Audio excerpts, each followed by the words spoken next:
Welcome to the Digital Mailbag. As always, I love hearing from you, so don't hesitate to email me with your questions. If I have an answer to your question, I'll get back to you usually within 2 or 3 days. My email address is here on the website, and so don't hesitate. Turning to a question that came in recently, as you may or may not know, I'm originally from New Jersey near Atlantic City, and Atlantic City was really where I learned how to play serious blackjack. So somebody wrote me, a reader wrote me recently and said, what's happening in Atlantic City? How are the games there? And unfortunately, I have some bad news. Now, this effective in July of 2008, some of the casinos have begun to change the blackjack rules. In the beginning, all of the casinos had to have the same rules, but evidently that's been changed by the state because now some of the casinos are having the dealer hit soft 17 at their blackjack games. And as you probably know, that's to the advantage of the house. In fact, it adds about 0.2% to the house edge.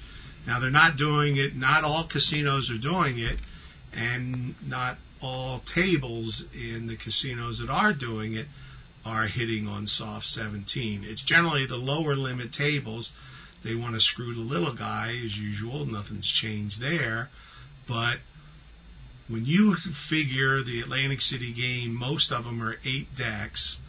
And while they have decent rules, now with the hitting of soft 17, it's moved the house edge to well over 0.5%, up to about 0.6%. And with an 8-deck shoe, I mean, that's just a grind. And you cannot expect to make a long-term profit from the game by playing through what we call playing through all counts. In other words, you can't sit down at the game, start off with a fresh shoe, start counting, and keep playing when the count goes negative, and when the count goes up. You can really only beat a game like that by back counting, that is standing behind the table and waiting for the count to go up and then stepping in and betting as long as the count is in your favor. Once the count drops, you should step away and go find another table. Now, as I mentioned, some casinos are still standing on soft 17. And the best place to go for information like this is over to my friend Stanford Wong's site and get the latest issue of his monthly publication, Current Blackjack News. Now, this is emailed out to you, and you can subscribe. It's $13 for the latest issue. It's $89 a year for 12 issues. And it's well worth the investment. It doesn't cover just Atlantic City. It also covers Las Vegas, virtually every place in America that has any serious casino action.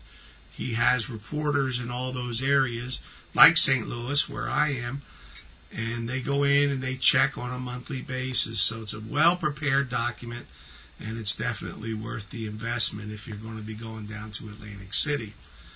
And while I'm plugging my friends' publications, I also want to tell you about a website called Blackjack Insider, which is run by my friend Henry Tamborin.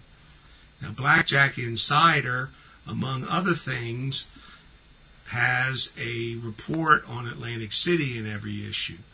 Now, this is strictly a web publication. You gain access via password. It's very inexpensive. It's about $14.95 a year. Maybe it's $19.95 a year. But it's a real bargain because not only does it cover what's happening in Atlantic City, it'll also cover, to a degree, of what's going on in Las Vegas. Now, they don't cover every casino like Stanford Wong's publication does, but they will tell you what's happening out there, what's exciting, that sort of thing. Plus, there's a large concentration of information on blackjack tournaments, particularly every month my friend Ken Smith from Mississippi, who is one of the best, if not the best, blackjack tournament players, writes an article for the Blackjack Insider. So it's definitely worthwhile checking out. I think you can go up there and see a sample issue and so on, but something for you to consider.